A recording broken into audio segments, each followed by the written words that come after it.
Even men at the top of their game find themselves wanting more from life. Whether it's more meaning, unshakable confidence, a bigger impact, more money, deeper love, a hotter sex life, or a powerful legacy. Find out how good your life can be on this episode of Man Alive. Also, as I've supported men in their love and work lives for 15 years now, many men have asked me for the right words to say to be more attractive, desirable, and more of a leader. And I've found it's not so simple as giving scripts or lines. Because at the root of a connected and affectionate relationship and being more effective and inspiring at work is your ability to influence others. But most often, influence is not gained or lost with words. It's from what I call the invisible factors. So I created a quick guide for you called 3 Ways Men Lose Influence at Work and with Women, so you can understand how these invisible factors work and what has women and colleagues both more inspired to say yes. I think you're also going to be surprised to find out the moment when your influence actually begins. So grab the guide for free at shanajamescoaching.com/3ways. That's shanajamescoaching.com/3 and the word ways, WAYS. Or you can text ALIVE to 44144. That's the word ALIVE, ALIVE, to 44144. I hope you enjoy the guide and this episode. Hello and welcome to this episode of Man Alive. I'm excited to be here today with Sara Ness. Sara, welcome. Hi. We're going to talk about collaborative teams and psychological safety and the leadership piece that Man Alive brings to you that really combines the human, the humanity with leadership. And these days, leadership is moving toward much more, I would say, collaborative and, socially based or emotionally based, team-based work. And if you're not up on these skills, if you're not actually aware of psychological safety and the psychological safety that you are either creating or not creating for other people, right, you're not going to have as effective, you're not going to be as an effective team player or team leader. So Sarah's going to dive in with us around teams and her work. And let me give her a quick intro before we dive in. So Sara is a creator and facilitator, a founder of Thousands Strong Learning Community in Austin, Texas, and she's an instigator of many other groups worldwide. She's passionate about exposing the joy of human connection and exploring our creative potential through relationship. And she's coached more than 500 leaders in sectors ranging from education to the Coast Guard on the art of empathic leadership. And she's the founder, whole holder, and chief instigator at Authentic Revolution. So one thing I love about you, Sara, is that, you are so joyful and playful and empathic. And you're also a badass businesswoman who, is training people in high-ranking positions in the art, I would say, of being human and being connected. I like it. I sound cool. I'm just like inside of it and behind a computer half the time. So it's fun to. But you're supporting teams, right? Even if you're doing it virtually, sometimes you're doing it in person. So why don't we dive in a little bit to, where do we want to start? I would say I want to start with knowing a little bit about why are you so inspired about this piece, right? Why are you so inspired about teams collaborating and the psychological safety that makes that possible? So I think one of the things that I feel lucky to have done is to work with a ton of different groups and get to run experiments, like kind of iterative experiments. So the main facilitation training I've done probably 40 times over the last 7 years. Wow. And I've gotten to do it every time with different teams. And in my, in Austin now, we run it with a 1-to-1 staff to participant ratio. So we have like a 20-member staff team that all have to get along and support the participants somehow. Wow. So there's multiple levels of collaboration. Yeah. One thing that I try to do so I'm kind of obsessed with systems theory and groups. So it becomes like a learning lab for me. But I also realize that people learn and grow as much from leadership as they do or more so than they do it in participation. Yes. So having a space for people to come back and practice, like, what is it like to learn and hold the container at the same time, I find valuable. But then it's a whole different process of like how to help teams hold themselves and each person of the team to show up fully, so they're not taking a ton of emotional attention and my attention away from the participants. The first time I ran a staff team like this, I was like shuttling back and forth between the staff and participants all weekend long, like putting out conflicts with the staff and training the participants, and then like the staff. Okay, so because if you're leading a team to then help lead the participants and they're having their own course there, right? Yes, that can be a mess. Right, and so that's really what. So about a year ago, I learned about this idea of psychological safety. And it was what I'd kind of intuitively discovered from working with my teams, which was like sometimes how I describe it as now is like trust between individuals or among a team is like the water in a stream. And if the water level is high, then like we have a fair amount of buffer. Like if you do something that pisses me off, or like you don't respond to an email, or you show up late for a meeting or whatever, I have this buffer zone of water. That's like, I'm going to give you the benefit of the doubt, or I'm not so reactive. Yeah. But when we're under a lot of stress, which often happens with teams, especially at work, we've got time pressure and hierarchy, and you don't have time to clean everything up in the moment, or sometimes tools. Yeah. The water level gets eroded.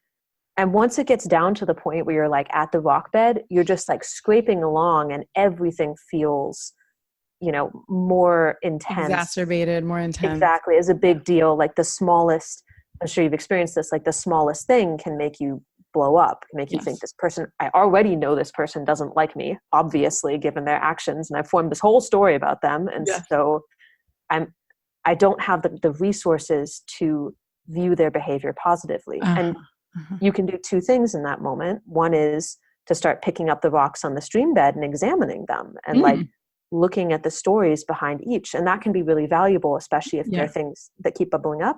But you can also just choose to raise the water level again. Ooh, how would you raise the water level? I mean, the one where you're looking at the rock seems, pretty intuitive, right? Like, okay, instead of blowing up or reacting, I'm going to watch what my reaction would have been and be more mindful about it. Or talk to you about it, yeah. Yeah, so talk to you about it. How would you raise the water level?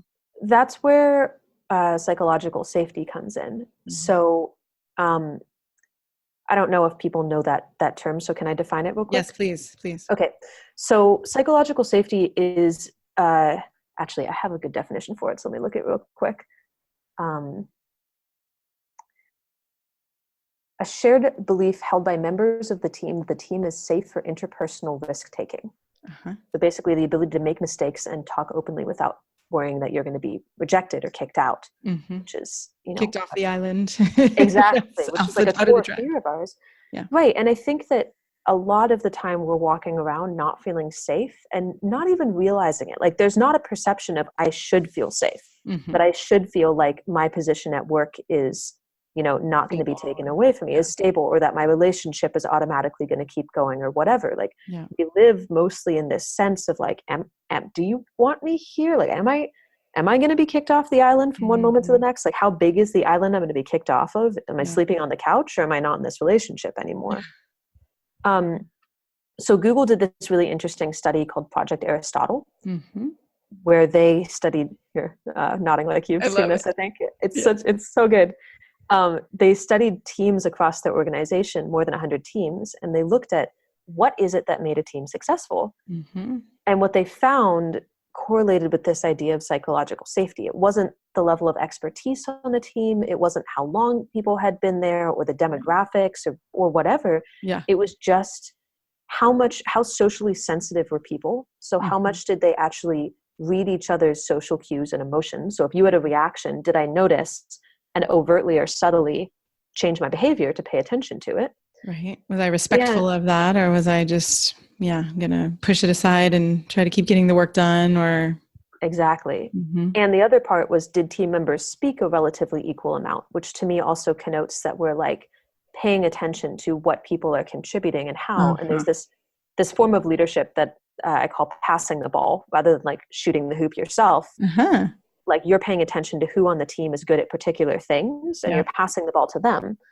So some ways of creating that on a team, one, vulnerability, because it automatically brings us into, it's basically like, if you want psychological safety, sometimes you can just assume that it exists and like go on like that. And then that'll cause the team to open up. Like, interesting. You can like access people's social sensitivity more by having them feel each other, by having them experience empathy. Okay. So can we talk a little bit about that around, vulnerability at work? Not everybody's favorite topic, or not everybody, right? If they're not feeling safe, you said we could assume psychological safety, but but you also have to set it up. So one reason why I like coming in and facilitating teams is sometimes having a third party hold the space can allow for enough safety, because it's true on a lot of teams that if there's any sort of culture of vying for status, not being sure what your status is, not feeling safe with the team, then showing vulnerability is probably going to get you, bitten, right? Like responded badly to. And so it's like, I don't encourage people to just come to work and start spilling their guts. It makes other people uncomfortable. Yes.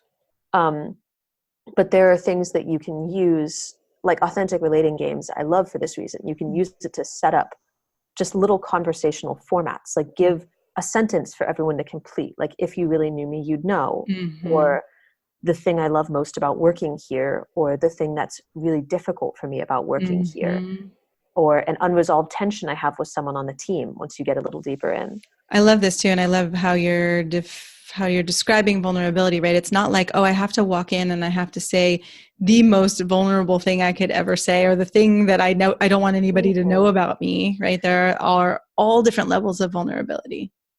Yeah, I think most of the time we put all the onus on ourselves, and we say, oh, I'm not showing up authentically enough at work. I must be like lazy, weak, like not brave enough, something like that. And I think that the social atmosphere and the environment that we're in have a huge effect on how we can show up. Like, there's a reason it's easier to be open with our friends than our parents for a lot of us. So taking the time to set up an environment that feels safe, either by having someone else hold the space or using a structure to encourage vulnerability, or asking permission first, like, hey, can I share something with you, in service of, and giving a reason, like giving a context, right? Right. In service of this, versus I'm just going to share this thing with you just because I'll feel better as a result. Exactly. Yeah. Can I share something with you in service of like feeling relaxed enough to have this work conversation, or like getting something off my chest, and right, or in terms of getting this project done in a way that actually doesn't take more time, more effort, more whatever it may be, right? Like setting up that context of the conversation so the vulnerability has a place to live in a way. Yes. And the reason that I think it's important is like, vulnerability feels good, but a vulnerability for the sake of vulnerability doesn't make a ton of sense to me. Right. And to some people, vulnerability feels good. And to some people, it feels kind of terrifying and horrible. Terrifying. Yeah. To us, it feels good. Once you get used to it, it feels good. But until then, it's like jumping into Niagara Falls over a barrel. It is. In a barrel. But what it's in service of is, if something's going on underneath the surface, we feel it. Like, a really good example is, I worked with a team remotely recently, a technology team for a company, and I had them do the phrase, if you really knew me, you'd know. And one of the members of the team said, if you really knew me, you'd know that right now, because of my husband, I'm living in a foreign country. And sometimes the interactions with you all are the only human interactions I get all day. Wow. Like, I'm in a place where I don't know people, I don't speak the language. And so sometimes I put a lot of weight and I seem really kind of like intense on calls with y'all, because like, it really matters to me. Like, I'm like, these interactions are important. Yes. Right. And so we can feel that if we get on the call with someone, like, we can feel if they're coming in stressed or sad or uncertain or resentful or whatever. And so having a space where that can just be talked about and like put to the side or presenced up front makes everything go more smoothly. Yeah, right. It's interesting Mhm. because though then if we don't know some of those things, we can start to make up stories like this person doesn't like me, or this person's vying for my job, or I offended this person with the way I did that last part of the project, or whatever it is. Whereas if you actually know what's going on in Mhm. that the humanity, then sometimes things become clearer. Yeah, a technique I've kind of developed or like the frame that it kind of comes into in my mind is whenever I uh, get like hit by someone, like if I'm in a conflict with someone or someone like accuses me or is like, hey, you did this thing, Uh-huh. rather than defending, Mm-hmm. which then kind of creates this back and forth, I just reveal. It's like Uh-huh. if you get hit, reveal. Right. So like I if someone's remember like, you and I have a colleague, Shelly and her husband created the race to vulnerability. And, there's that way, right, of who can be vulnerable first and that person wins. It's a little bit different necessarily in a work context, right? But I think what you're saying is, oh, right, if someone comes after you or someone attacks you or someone blames you, if we go back and continue that cycle, then we end up in a really pained often and stressed dynamic. yeah, And if you can actually realize, oh, what if I don't have to defend here? I could just reveal what's actually going on for me, which do you have any examples of when that's happened to you and what you've revealed or what kinds of yeah, things you reveal? yeah. Um, so an example might be uh, in a work. This happens fairly frequently in a workshop because I do emotionally intense workshops. It'll Mm-hmm. sometimes trigger people, and that will get pointed at me. And so I remember a workshop where I don't want to go into the whole context because it was kind of complicated, Mm-hmm. but there was a point where like uh, basically like a participant was kind of accusing me of not having left enough time for an exercise Mm-hmm. and was like really hurt about it. Like, you didn't give us enough time to complete that exercise and all the other groups got to go and that was unfair and I feel super hurt about it. Like really. Wow. Yeah. Yeah. Um, and and this was actually after I'd revealed something personal to the group, so I was kind of undefended. Like that's one thing about vulnerability. Like after we share it, our guard Our defenses comes are down. comes down, which is why it's scary because you're Yes. way more vulnerable in that state. And so Yeah. like I'm getting hit while I'm open, and you know, and there's this group of 40 people all waiting for me to respond, and I'm just like blank and like in pain. And so that's Mm-hmm. what I said first is like, wow, I feel really um like shocked and hurt and like apologetic.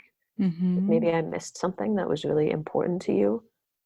Um, and I feel pain right now, like for you and for myself. Mm-hmm. And then if I speak that Yeah. and take enough time to take a breath into it, which is what happened, then I had enough space in myself to put the attention back on him and say, like, can you say more about like what was hurtful about that? Uh-huh. Uh-huh. And then he responded kind of defensively again, like, well, I didn't get enough time. And I was like, so you didn't get enough time? And then he just breaks down crying and it's like, it's not about you, like I'm having a really hard time with my girlfriend. And I was like, whoa. Whoa, right. But that would never, not never, but unlikely have come out if you just, went back and said, you know what, listen, I'm doing the best I can, or, this is how the day goes. And if you so-and-so people hadn't been talking here and there, or if you hadn't been late, then I wouldn't have lost the time here. All the Right. defensive things you could have said, you and actually opened yourself up. and the reason that I don't want to do the defensive thing is because like in that moment the other person, like when I'm triggered, I don't have the room to see someone else as a full person. Yeah. And so if they reveal, I'm forced to see more of them Mm-hmm. Mm-hmm. than what I'm seeing in the moment. But if they defend, my projection of them gets confirmed, and it's like then I have the fight that I want, but I'm fighting with a cardboard soldier. Right. I like that. That's a good visual. Mm-hmm. Yeah. Right. And then imagine like, right, a team sitting around a boardroom table and all of these cardboard soldiers, right? People fighting each other. And then, right, we lose sight of Yeah. the mission. We lose sight of the values. We lose sight of why we're all here together in the first place. And I think that calcifies in teams. And Yeah. sometimes it's teams that where you fear that you're going to speak up and be shot down if you give an idea or if you're vulnerable. And Mhm. sometimes it seems where there's like a culture of niceness where, Uh-huh. anything someone says is going to be accepted and no one's going to say something back. But then you can have really bad behavior on the team and no one says anything about it. So it's like Mhm. there can be too many boundaries or there can be a total lack of boundaries. Uh-huh. Do you have Um, different ways of working with those teams, or is it the same way that you would actually approach both of those? um, some techniques are the same, like getting to people's like emotional centers and empathy reactions Mm-hmm. tends to be similar, but in teams that have a culture of niceness, um, oftentimes I'll help them see the value of conflict and actually facilitate some sort of clearings. So like one thing I use is this model called seeds that my co-facilitator Norian gave me, which is like seeds are the stories that we have about each other. Like you didn't show up on time for the meeting, and therefore I thought that you're an irresponsible person. Like that's Uh-huh. a seed right there. Yeah. And a lot of the time what we do is we plant those seeds and then we water them with every further occasion that happens where they get confirmed. And then we have this forest that grows up between us and the other person. I'm And we laughing, can't even though it's see it actually not anymore. very funny. It's really painful. Uh-huh. And that happens with many people, throughout our days. Yeah. And Totally. I totally have that with, tons of people in my own life. And I'm constantly having to look like, why am I upset at this person? Like, Mm. what was the root of that? What do I think is true that's causing this? Yeah. And so sometimes with teams that have a real kind of niceness thing, I'll have them share seeds with each other. Like, what is something you're frustrated about with someone that you work with? And what is the like core moment or belief about them or thing that happened? Mm. And then what is it like just to share that? Like, what is the energy that comes up when you bring that? Mm. What And often allow comes up for people? Are there similar reactions or responses, even just from the sharing of it? people are often really scared to get into it. Yeah. And with things we always demonstrate it first ourselves and help people coach people through the first couple times of doing it. Yeah. Um, a lot of the time people have found it really clearing and mentioned that as one of the most impactful exercises in the workshops that we do, Mm-hmm. and continued using it in their meetings because it allows a less scary format. But even then, like to keep that going, you have to, for something to become culture, it first has to have a place to like sit. Uh-huh. So there has to be some sort of like every meeting we're going to spend the first 10 minutes clearing seeds, or Right. like, you're going to have a one-on-one each week with someone where you clear a seed. Like you have to kind of like, Right. You can't just do it once and then it's kind of like pulling a weed once in the garden and you and can't, they come and you back. also can't just tell people share seeds with each other now. Like, just go to each other on your free time and share seeds. Like Uh-huh. You have to have some kind of structure for it. at the beginning, and then it becomes culture. I think like whatever's repeated becomes culture. So if what's repeated is shaming each other for speaking up, then that becomes culture. And then Yes. even if people leave the company and new people come in, you're stepping into the same thing. Right. Right. That's so interesting to me too, right? The company culture that gets created, and even after people leave, even those people have trained the people who are still there, so it can pass on even when the roots or the original seed is gone. Yeah. Which also, I was going to say, on the other hand, right, you're creating cultures and collaboration that lives on and actually gets to, it's like the garden gets to flourish and grow even more because of the work that you do. Mm-hmm. Yeah, and that's something that I've been experimenting a lot with, is like how to create sustainable cultures. Uh-huh. And with my leadership teams, I've gotten a real chance to play with that. And so like from the first weekends where my training is called the ALT, the Authentic Leadership Training, that's the main one that I do. And the first times that I had a really big staff team, there was just conflict all over the place. Mm-hmm. Like one person thought another wasn't doing enough, two people were sleeping with each other, like, everyone's like, there's just like energy running rampant. Yeah.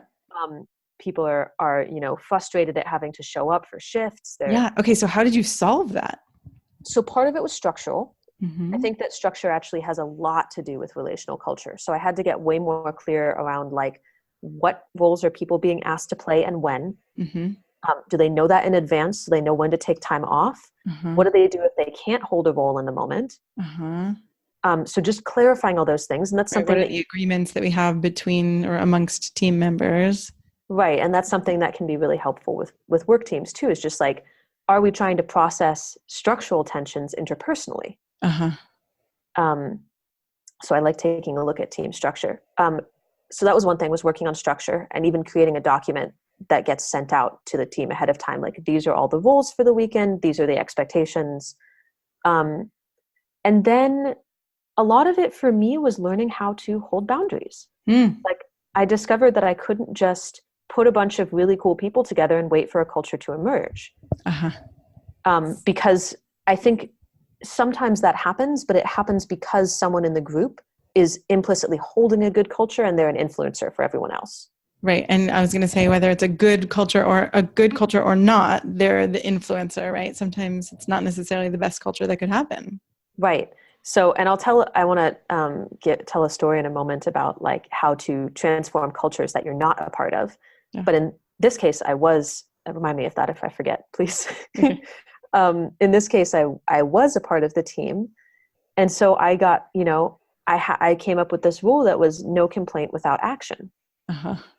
And what would start to happen is like people would still come to me and be like, well, so-and-so didn't do enough work. And at the beginning, I wanted to make it better. I'm the team lead. I'm responsible for it, right? So I would fix the problem. And over time, like I started saying, okay, like, what do you need to go to them and have that conversation? Or like, what can you bring that would help this happen? Yeah. I had a team member or a staff member on the last team that I was on who I happened to be like outside with him for a couple minutes washing dishes on the second day. And he was like, yeah, I'm enjoying the weekend, but I feel like an outsider to the team. And I was like, oh, wow. And one thing I teach is what I call authentic or selfish leadership, which is if there's something that I want, yes, speaking to it and acting on it can often be a gift to other people because there's almost always someone else who wants the same. So I said, like, if you assume that maybe other people are feeling the same, what would you want to help remedy that? And he was like, oh, maybe we could play a game at our next meeting to like get to know each other a little bit. I was like, that's awesome. Who would you have to talk to make that happen? Is it you? No, it wasn't me actually. Oh, someone else. I wasn't the volunteer coordinator. So I was like, do you want to go talk to Eli? Like, can I give you support in that in any way? Like, I think it would be good for you to go and do it and like take that agency yourself, but I'm willing to support if you need it. Yeah. And so he went and had the conversation and they played a game at the meeting and it helped a lot of people. Great. So stuff like that. I like that you're, the some of the values I always see you hold are empowering others and curiosity and not just taking what people say in a way at face value, but really kind of getting underneath it and seeing like, okay, what is the need here? And actually, the empowerment piece, how could you handle this instead of you, Sarah, having to be the wheel hub for anything and everything that happens and all responsibility on you, which is exhausting for a leader or a team lead. It's exhausting. And it's also, my friend Brian Robertson calls this heroic leadership. And it's kind of what I assumed a leader was supposed to do, was take final responsibility for everything and do it. But there's an underlying assumption there that I know how to do it best. And that in a way it can only be done by me. And like, I'm the one that has to swoop in and save the day. And I found that like, when a leader is espousing one set of values and living another, like if I was saying, I want to encourage agency and self-responsibility on my teams. Yeah. And then this happened most in teaching. Yeah, it happened most in teaching. It took me a really long time to realize it because I was like, I created this content. I know it best. Yeah. Like that's a fact. And so my leads would be leading a segment as I started passing off some of the teaching, and I would come in and add something. And the power balance in the room would just shift to me. Yes. Because I have a strong personality and because I created it. And, and it actually disempowered my leaders where they couldn't show up as well because they didn't feel empowered. Yeah. They were scared when I was in the room because they didn't know when their power would be taken away. the group didn't trust me as much, and they didn't trust what was going on, because it was like that elephant in the room thing of like, they're being told one thing and what's happening is another. They're being told this lead is leading, but really Sarah keeps Someone coming else. in and talking. Yes. And I really had to learn like to shut up and to give the leads feedback afterwards unless something really egregious was happening. And I even learned to leave the room a lot of the time. Wow. Because if it felt like they would even continue like using me in examples, or like asking me to fill in on things. And if I liked talking, so I'd be like, yes, of course. Oh, fuck. Right. Okay, wait, this isn't actually what I was going for here. You said you had an example of another team. Oh, yeah. That you weren't on. Yeah. So in terms of changing this kind of culture in organizations that you're not necessarily a part of, one thing I think that's really difficult about trying to work with teams is you get kind of like there's a word for this and I don't know it, and so I'm describing it in that kind of non-PC way, but you know, like when the like white anthropologist goes into the African society and is like, I know the way to do things. Yes. There's a way that we're almost like forced, we're almost being when you're a hired consultant or when you're coming into a team. Yes. And the team almost like has antibodies. Like they don't, it sounds like you've experienced this some. Yes. Like they don't always trust you. Trust. Which so rightly so, right? You're walking into their culture, their situation. Totally. And there are ways to earn that trust, like being vulnerable yourself, talking to members of the team beforehand and buying their trust, or like having a member of the team lead part of the meeting, or, you know, whatever, just showing humility and learning their culture, learning their words. But one of the best examples of this that I ever heard was from a woman that I talked to. I do a lot of kind of informal consulting people on community, and this woman wanted to form an authentic relating community in Vancouver, and she worked already to transform like crime-ridden tenements. Wow. And I was like, well, how do you do that? Like, you know, teach me something here. Yeah. And she said that there's what she calls like a 10-80-10 rule, where in any group, 10% of people are positive influencers, 80% of people are followers, and 10% are negative influencers. Wow. And so in order to change a culture, one of the best things to do is to go in and just notice who are the positive influencers. Like, who do people look to? And it's not always the leader of the group. It's oftentimes just people that have social capital that others look to for advice or look up to or whatever. To find the positive influencers and then just take them out to coffee and say, what do you need? Like, how can I help? And it's not always money. Like, a lot of the time it's like, you know, different, you know, I need, or sometimes it's like small things. Like, you know, I need whitewash to like replace the graffiti in the halls so that we can like do a project together and whatever. So like by just having conversations with these positive influencers and supporting them, the whole culture of the tenement would turn around. Wow. That's inspiring. It's really cool because it makes it seem actually a lot easier in some ways than we think it is. I just love that piece too, around being a humble leader and not thinking, okay, I need to know everything. You know, the buck stops here. This is my way, my project. I mean, you know, some of that can come from a sense of, like you said before, like, I created this content, or I know this and I would do it best. And some of it also can come from fear and I'm not going to get the job done, or what if people don't trust or respect me? And you know, and so for either of those to actually find that humble place of empowering others. And I think it's, maybe this is a term in the coaching world, or a way people talk about this in the coaching world. It's like, you know, with a great coach, your client will recognize you and, you know, appreciate you and say thank you and or whatever. And with an exceptional coach, they won't even recognize that you played a role, right? It's like they have come to the answers themselves and they've come to this growth themselves. And so it feels kind of like that with leaders as well. It's like, right, an exceptional leader doesn't need to be recognized or seen as, you know, this is because of me. It's actually giving the power back to the others on the team or in the group. Yeah. Yeah. There's a quote from the Tao Te Ching that says, when the master leads, the people say, look, we did it all by ourselves. Yes. Yes. So go ahead. Exactly. Exactly. Well, thank you. This has been amazing. Every time you speak, I feel grateful for your wisdom and excited and inspired by what you're doing, and, how you are young and wise and reaching thousands of people. So thank you for bringing your gifts to the world. And I'm curious if there was one last thing you wanted to leave people with around collaboration or creating psychological safety or, authentic leadership. What would you want to leave people with?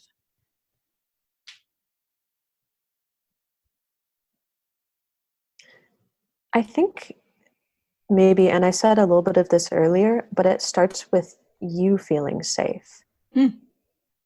That if you as a member of the team don't feel safe to speak up, that's not necessarily your fault. And so take the time to figure out what elements are needed for you to actually feel comfortable bringing yourself on the team. Like, do you need a third party to hold the space? Do you need a conversational format, like a question? Do you need to ask people in your company or your team to read something about, peer coaching or safety or whatever? Do you need to go for a run before meetings so that you have some of your energy out? What is it that it takes for you to not, because I think it's exhausting to continuously have expectations of ourselves or push ourselves past our comfort zone. Yeah. So it sounds like figuring out what you need to feel safe, and then not necessarily thinking that you have to do it on your own or deal with it on your own, like bringing in other resources or bringing in other people, or, finding someone who you feel safest with to actually have a conversation about it with, and see, like you said before, I love that, no complaint without action. What action could you take that could actually start to create some of that for you and your team?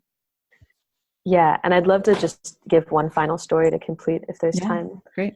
So once I started researching psychological safety, I got really curious, like, would it be possible to create it on a team by doing something like fairly small?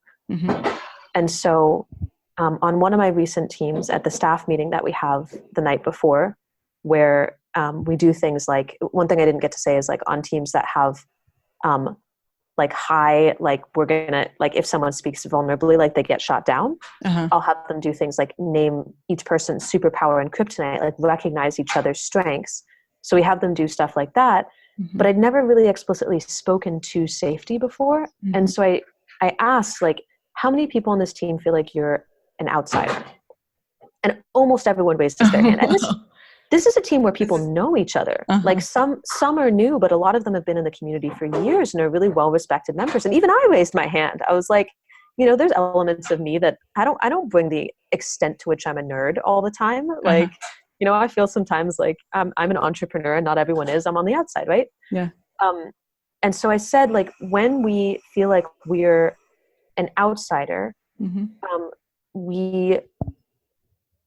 it's like we don't give as much to the team, and we can't invite other people in because we feel like we're on the outside. Yes. And so for the course of this weekend, like, noticing how many people feel like an outsider, just try to make an assumption that you are a part of this team, and make it your job to make other people feel the same. Like, touch them on the shoulder when you pass if they're open to that. Give them a compliment. Give them a job to do, because that's a sign of trust. And that team was like a freaking Ouija board with each other. Like, they were picking up things from each other without anything needing to be spoken. Like one of the participants at the end of the weekend was like, I've been to trainings before, but this one was like something totally different. Like, it wasn't like people, there was a place and clarity on where to bring my plate after a meal. It was like my plate got taken out of my hand and washed for me. And like, there was no moment where I didn't feel utterly cared for. Wow. And it's just so cool to see when we hold that frame of we belong, we're safe. How do we exist within that? How do we make other people feel it? What happens? Yeah. Yeah. That's beautiful. And right. And again, how it can all start with you taking some of those actions to create safety for other people versus trying to figure out how you're going to get it, right? It's one of the themes that I think I've picked up in authentic community as we've been in some of the same authentic communities, right? Instead of waiting for it or complaining about it, okay, what happens when I bring it? What happens when I'm generous? What happens when I consider that others might actually want the same thing as I do? I love it. All right, where can people find more of you? So I have a website at authrev.com, AUTHREV, and that's kind of my main, that has a lot of my trainings listed in a bunch of different resources, like a manual of games that's downloadable by donation and a whole bunch of great questions that you can use, and as well as some like online trainings and courses for people to access anywhere in the world. Especially there's one that I do called the Authentic Life course, which is like skills, like authentic relating applied to life with practices that you can do on a daily and weekly basis with your, significant other, your boss, your friends, whatever. It's a 9-week coach training. Awesome. Online. And then for work specifically with teams, authteams.org, AUTH teams.org, that has some of our company offerings. Perfect. Awesome. Thank you so much. Thanks for being here, and thank you for doing the work you do in the world. This was fun. I really appreciated your questions. I feel like a little self-conscious at having talked a lot and like, I wanted to hear from you as well. And I felt really excited by this. That's great. That's what you're here for. I love it. I'm so glad you joined us for today's episode of Man Alive. I hope it gives you a sense of what's possible and how good your life can be. If you like what you heard, I'd be so grateful for you to subscribe to Man Alive and write a quick review that helps men like you find us.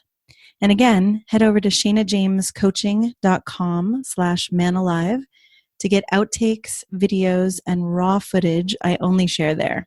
These are some of the most interesting parts of these expert conversations. You can also grab your copy of The Unknown Power to accelerate your career and solidify your confidence with women, because the two are related, and I know you don't have to settle for one or the other. Join us each week for a new episode of Man Alive.